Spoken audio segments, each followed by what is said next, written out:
The churn stood empty in a cold spring house, and the ranch around it was 3 failed harvests from the auctioneer's hammer. The young woman in the doorway had crossed an ocean and half a continent to arrive at exactly this: a cracked churn, a sour smell, and 9 thin cows that nobody on the place had thought to milk clean. They had sent for her to keep a man's house. Before the snow came round again, she would put this forgotten corner of Dakota Territory onto the order books of every butter house from St. Paul to Chicago. But that first gray morning she only stood and counted the cracks in the churn, the debts she would later find in the book, the long odds against a girl who could not yet say a whole sentence in English without reaching for the wrong word. Her name was Marit Solberg.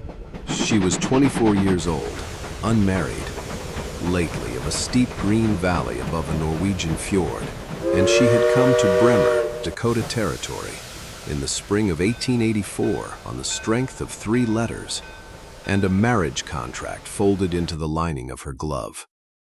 Her grandmother had run a setter, a mountain dairy, above the home farm, and had said a thing to Marit so often that the girl had stopped hearing it until the ocean gave it back to her somewhere west of Chicago, with the wheat going on forever outside the train window. Smør bear smør, to her grandmother used to say, scraping the last gold curl off the churn staff. Butter is only butter until a woman gives it a name. Marit had thought it was a saying about pride.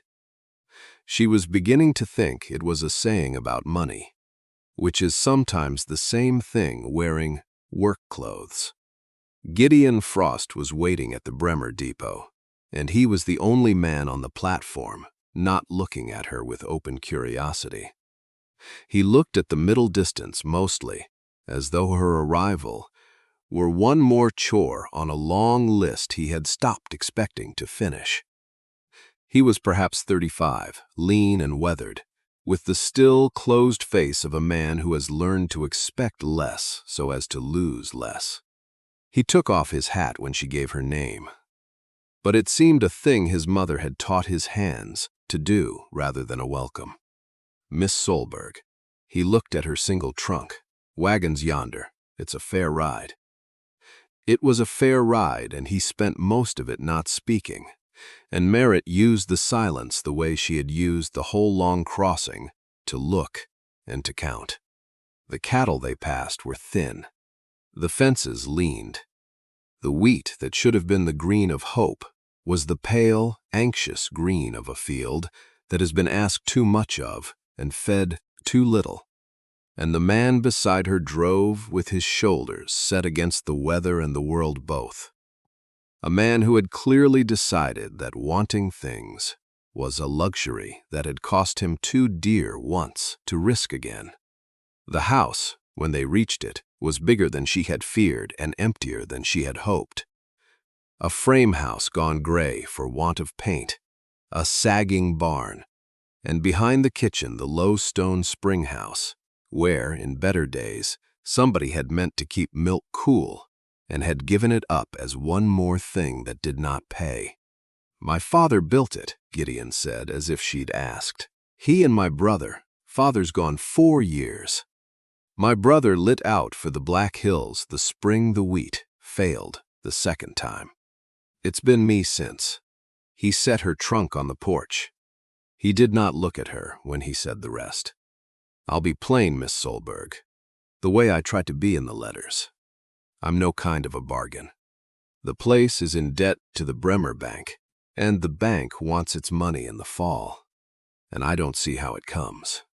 I sent for a wife because a man can't keep a house and work a ruined farm both, and because—" He stopped. Whatever the second reason was, he folded it back up. "You'll have a room to yourself. I'll hold to the contract or release you from it, whichever you choose once you've seen what you've come to. There's no shame in changing your mind. There'd be more in my pretending. This is something it isn't." Marit looked at the gray house and the sagging barn and the 9 cows standing hock-deep in their own neglect in the near pasture. And a thing moved in her that she had not felt since the setter, since the smell of warm milk and her grandmother's hands. "Those cows," she said, "are they milked?" Gideon blinked. It was not the question he had braced for. "The hands milk them when there's time. Mostly there isn't." "Who makes the butter?" "Nobody makes butter, Miss Solberg. We can't sell it for anything that's worth the churning. Stell at the store gives 8 cents the pound for what little the wives around here bring in. And 8 cents don't pay a body to stand at a churn." He picked up her trunk again to carry it in, the conversation plainly finished in his mind. "It's a wheat and cattle country. Butter's just what's left over." Marit said nothing.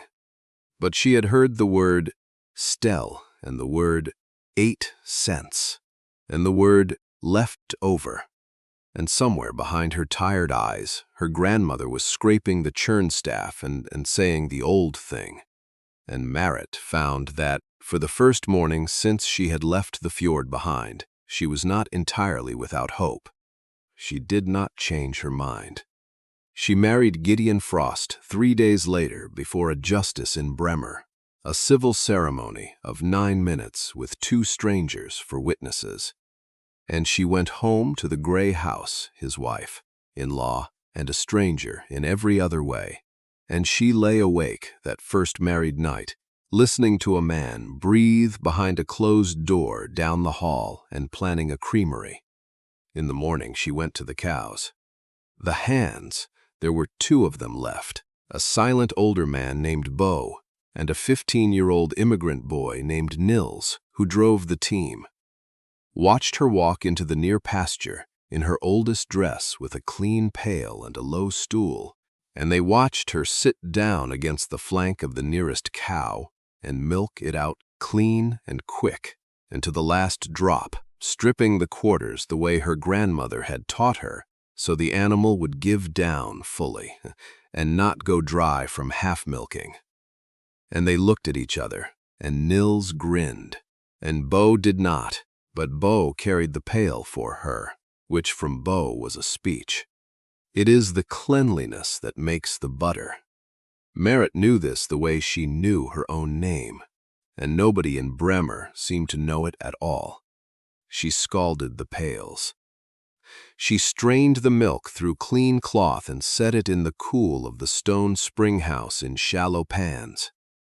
And she skimmed the cream when it had risen, and she let it ripen just to the edge of sour, not past it, the way the careless wives did, which was why their butter came rank and sold for 8 cents. And then she churned. She churned in the cracked old dash churn, mending it first with a wedge of green wood swelled tight, and when the butter came she did the thing the 8-cent wives never troubled to do. She worked it. She washed the buttermilk out of it with cold spring water, all of it, because buttermilk left in butter is what turns it sour and rancid in a week, and she worked it on a wooden tray with a wooden paddle until it was dry and waxy and close, and she salted it exactly, 1 ounce of fine dairy salt to the pound, no more, the way the setter had done it for the merchants in Bergen. And she made it up into a neat half-pound print with a clover stamped on the top from a mold her grandmother had carved, the only thing besides the contract she had carried across the ocean. She set the first print on a clean cloth on the kitchen table, gold and firm and smelling of nothing but sweet cream, and she waited for Gideon to come in at noon. He came in gray with dust and bent with the morning, and he stopped in the kitchen doorway and looked at the butter on the table, the way you look at something half remembered from before a long illness. "Taste it," Marit said. He cut a curl of it onto the heel of the morning's bread and ate it, and he went still, the particular stillness she would come to know in him, the stillness of a man not letting himself want a thing too fast. "That's not 8-cent butter," he said finally. "No," said Marit, "it is not." She learned the country the way she had learned the train, by looking.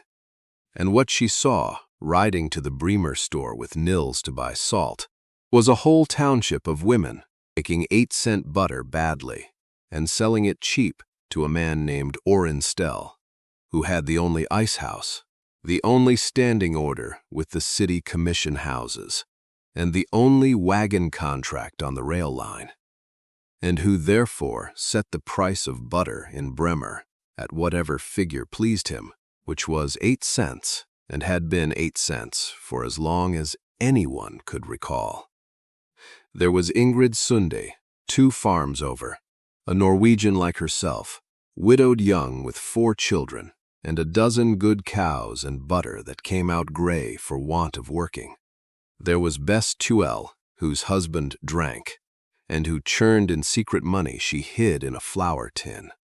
There was old Gunhild, near 80, whose hands shook too badly now to work the butter, but whose head held 40 years of dairy wisdom that nobody had asked her for since her husband died.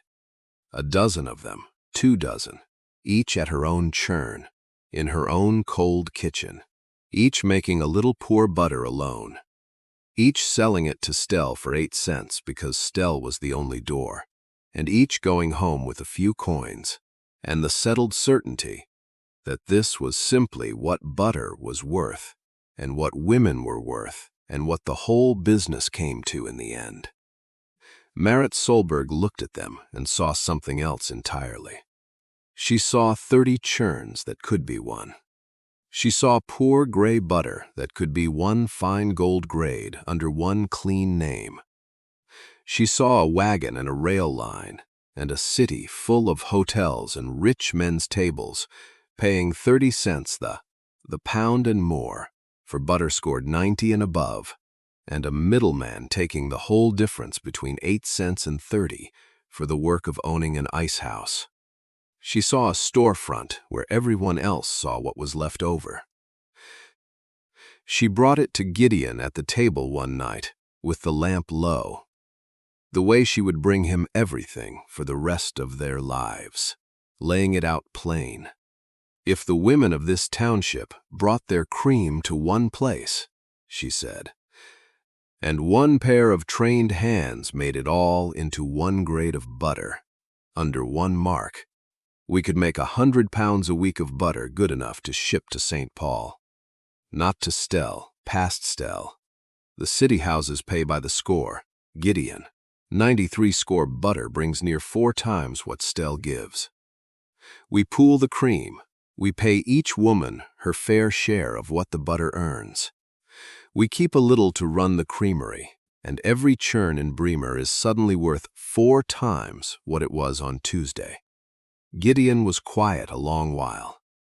He had taken lately to leaning over the page when she laid a thing out rather than closing up. "It was a small change, and it was everything. Stell won't ship it for you," he said. "He owns the wagon to the depot. Then we buy our own wagon." "With what?" "The bank. With the first month's butter money. I have done the figures." She turned the paper to him. She had done the figures the way the setter taught, and the train confirmed, in a hand that did not waver. "It is not a charity, Gideon, and it is not a dream. It is arithmetic.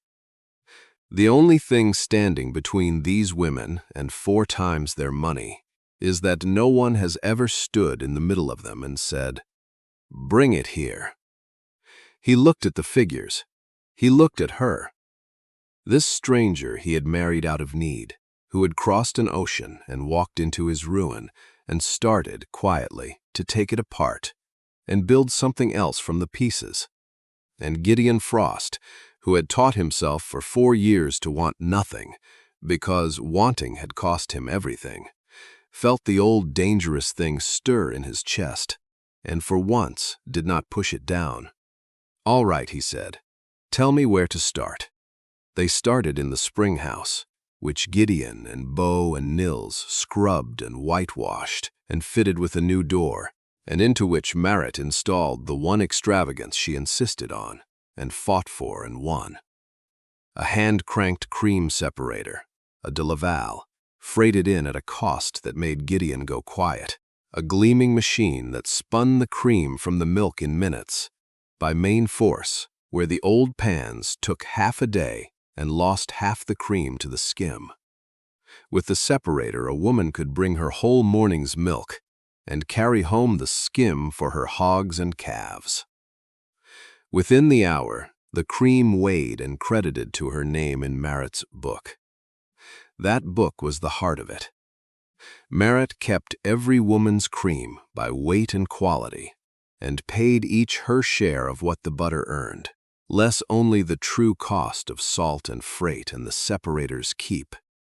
And she let any woman who wished come and watch the book be kept, because she had learned somewhere on the long crossing that the thing that kills a thing like this is not poverty but suspicion, and the cure for suspicion is a book anyone may read. Ingrid Sunday came first, because she was Norwegian and trusted Marit's hands, and because 4 children make a woman brave. Then Bess Tuel, with her flour tin money, and her drunkard husband, who found that cream credited in a book in her own name was a thing he could not drink. Then, one by one, and then in a rush, the others, until the Bremer spring house hummed 6 mornings a week with women and cans, and the whir of the separator, and the talk of women who had each thought herself alone at her churn, and discovered, to her own astonishment, that she had been part of something all along and only wanted telling. Old Gunhild could not work the butter, but Marit set her on a stool by the working tray to judge it, and Gunhild's 80-year-old tongue could find a fault of salt or a trace of buttermilk that the young ones missed, and the butter that left Bremer that summer was as even and sweet and high as any made in the territory, because a girl from a Norwegian setter and an old woman from one had between them about 100 years of knowing how. They stamped every print with the clover from Marit's grandmother's mold. They called it, on the city invoices, Bremer Creamery Butter, and Marit wrote on each shipping tag, in her careful immigrant's hand, the score she would stand behind. And the first 60-pound tub that went up the line to the commission house of Pratt & Loomis in St. Paul came back not as money only, but as a letter, which Marit read aloud at the long table, with her hand not quite steady. "Madam, your butter graded 93. We will take all you can send at 31 cents, and ask that you hold this quality. There are city hotels that will pay a premium for a reliable mark, which is rarer in this trade than you would believe. 31 cents. The table was very quiet. Then Ingrid Sunde began to laugh, and then to cry, and then everyone did both at once, because 8 cents had been a fact of nature, like winter, and a fact of nature had just been proven to be only a man's opinion after all. Orrin Stell came to the frost place himself. When the second month's shipment went up the line without passing through his ice house. He was not what Marit had expected. She had expected a fat man in a fine coat. Stell was thin and tired, and not much better dressed than Gideon, a man with ink on his fingers and a permanent crease between his brows. And when he stood in the kitchen and declined the coffee she offered, she saw with a small surprise that he was frightened, and that he had been frightened for a long time before she ever stepped off the train. "You've cut me out," he said. 30 families brought me their butter, and now they bring it to you, and my standing order with the city won't fill. And when a commission house can't rely on its country shipper, it finds another. Mrs. Frost, and then a man has nothing. He turned his hat in his hands, the way Gideon had at the depot. I've shipped the butter of this township 19 years. I gave 8 cents, because 8 cents is what the city gave me. Less my freight and my ice and my loss on what's spoiled. And I'll tell you what nobody in that spring house wants to hear. Some years I cleared less on it than the women did, and some years I cleared nothing. And twice I made up the bank's difference out of the store to keep the line open at all. And some years, Marit said, not unkindly, you cleared a great deal and never once told the women the price had risen in the city. Stell was silent. It was true, and he did not pretend otherwise, and she gave him that much in her own mind. He was a cornered man rationalizing a long unfairness, not a monster, and the difference mattered to her even when it did not change what she had to do. You'll ruin me, he said. I don't want to ruin you, Mr. Stell. I want the women paid what their work is worth. And there's no version of that where you go on taking the whole difference between 8 cents and 30. She said it before him plainly. Because she had learned that the only mercy worth offering a frightened man is a true one.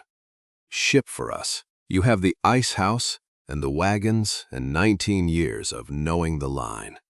The cooperative will pay you an honest freight on every tub, more in a season than you ever cleared skimming the spread, and steadier, because good butter at 30 cents ships a great deal more reliable than poor butter at 8. Be our shipper instead of our master. There's a living in it. There's just not a kingdom. Stell looked at her a long time. Pride is the most expensive thing a poor man owns, and she watched him weigh it against the arithmetic, and she had the grace to look at the window while he did. I'll think on it, he said, and put his hat on and left. And she did not know that day which way he would jump, and neither did he. He jumped the wrong way first, because frightened men usually do.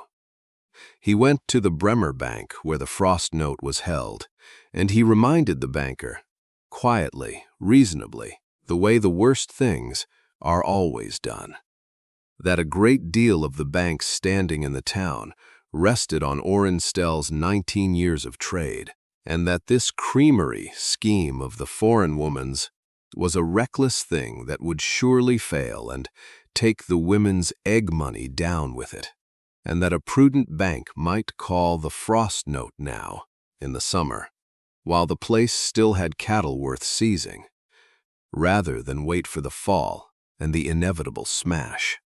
The banker, who was a prudent man and a frightened one in his own right, called the note. Marit and Gideon had, until the 1st of August, to pay $640 or lose the farm, the spring house, the separator, and the cooperative's only home. The creamery had been running 11 weeks.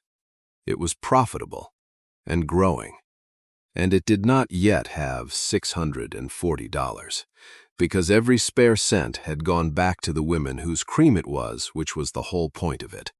And now, it seemed, the death of it. Gideon read the bank's letter twice, and set it down, and looked for a moment, exactly like the man who had met her at the depot, the man who wanted nothing because wanting cost too much. And then he looked at her, and he did not go back to that man, and that was how she knew the marriage had become a real one somewhere in the 11 weeks, while they were both too busy to notice. We could sell the herd, he said. Pay the note, keep the land, and kill the creamery, which is the only thing that can keep the land past this 1 year. Marit shook her head. No, we don't lose slow, Gideon. I did not cross an ocean to lose slow. Her hand had already found a clean sheet of paper. Stell went to the bank. So we go past the bank the same as we went past Stell. She looked up. Pratt and Loomis said there are city hotels that will pay a premium for a reliable mark. A premium, and rare. Men who pay a premium for a sure thing will sometimes lend against one, too, to keep it coming. I am going to write to St. Paul. She sat up the whole night over the most important letter she would ever write, and she did not write it as a frightened woman begging a loan. She wrote it as her grandmother had scraped the churn, and the railroad of her own story had taught her to think, as a maker of a reliable thing, offering a city that prized reliability a chance to secure its supply. She laid out the 11 weeks of 93 score butter, the 30 families, the separator, the book any creditor could come and read. She asked Pratt and Loomis not for charity, but for an advance against a year's contracted butter secured on the cooperatives trade at a fair interest, to clear a country note that a frightened middleman had engineered to be called early, precisely because the creamery was succeeding.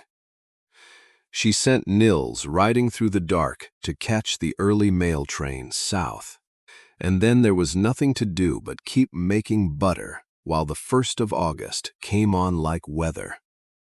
It came down to the last week, and then the last days, and the city was silent, and Marit churned and worked and salted, and kept her book and did not sleep, and Gideon mended fence that did not need mending, only so his hands would have a thing to do, and old Gunhild sat by the tray and judged the butter and said to no one that she had buried a husband and 3 of her children in this country, and had never once seen it beaten by a man with money, and did not see why it should start now, which was the longest speech anyone had heard from her in a decade, and steadied the whole spring house like a hand on a shoulder. On the 31st of July, with the note due at the bank at noon the next day, no word had come, and Gideon came and sat beside Marit on the spring house step in the last of the light. "When my brother left," he said, after a while, "and the wheat failed the second time, I made up my mind that the safe thing, the only thing, was to want nothing.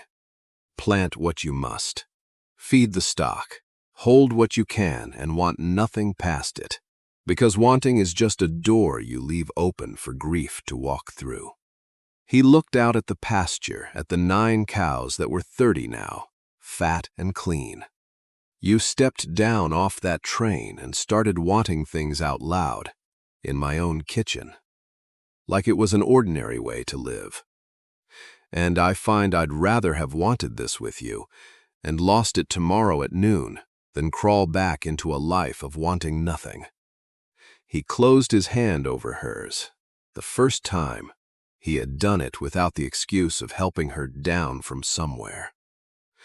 "Whatever the bank does tomorrow, Marit, I'll not regret a single hour of the wanting." Marit Solberg, who had crossed an ocean alone, and married a stranger, and rebuilt a ruin, and never once let anyone see her weep, put her head on her husband's shoulder in the Dakota dusk, and let herself for a moment be only tired. And in the morning, an hour before they were to ride to the bank, Nils came tearing up the road on a lathered horse, his cap gone, brandishing a telegram envelope and a folded banker's draft, and hollering something the wind snatched away before it reached her. And Marit read it twice before she could read it aloud. Pratt and Loomis advanced the note in full against the year's butter at 6%, and added a line at the bottom in a clerk's dry hand. "We have placed your clover mark with 2 hotels in St. Paul and 1 in Minneapolis at a premium. Send more. Hold the quality." The note was paid at the Bremer Bank at 11 o'clock, an hour early, and the banker could not quite meet Marit's eye while he stamped it, which she had learned by then was how a man looks when he has wagered against the future and lost. Orrin Stell came to the spring house a week later. He stood in the door a while, watching the separator weir and the women work, and old Gunhild judge the butter, and then he bared his head. "The offer," he said, "to ship for you. Honest freight." He worked the brim. "Is it still open? I find I'd sooner have a living than a kingdom, Mrs. Frost." The kingdom was costing me more than it ever paid, if to be truthful, and I am tired of being the man the whole township is glad to be rid of." Marit looked at him, this thin, tired, frightened man, who had set the price of butter and women's worth in Bremer for 19 years out of his own cornered fear, and she found she felt no triumph, only the cool, clean settling of a thing made right. She had read enough of how a man comes to mistake control for safety to know it for a kind of poverty all its own. "It's open," she said. "Bring your wagons round Thursday." And Mr. Stell, he turned at the door, "The women keep the book. You ship. Will all of us do better not being anyone's master?" He nodded and put his hat on and went to make himself in the end useful, which is the only redemption this world reliably offers a man, and more than most are granted. There is a morning the following spring that I would leave you with. The Frost place is not the Frost place anymore. It is the Bremer cooperative creamery, with a proper white creamery, building Gideon raised over the winter, and a brick room where old Gunhild presides over the grating, with 2 girls she is training to taste a fault before it ships. 31 families bring their cream 6 mornings a week, and carry home, besides the skim for their hogs, a credit in a book any of them may read, and the egg money women of Bremer who used to go home with a few coins and a settled spare now go home with money in their own names, which changes a woman and changes a township in ways no ledger fully holds. Ingrid Sunde has a new roof. Bestuel has a little house of her own and no husband in it, and looks 10 years younger for it. Orrin Stell ships their butter on honest freight and is these days nearly a well-liked man.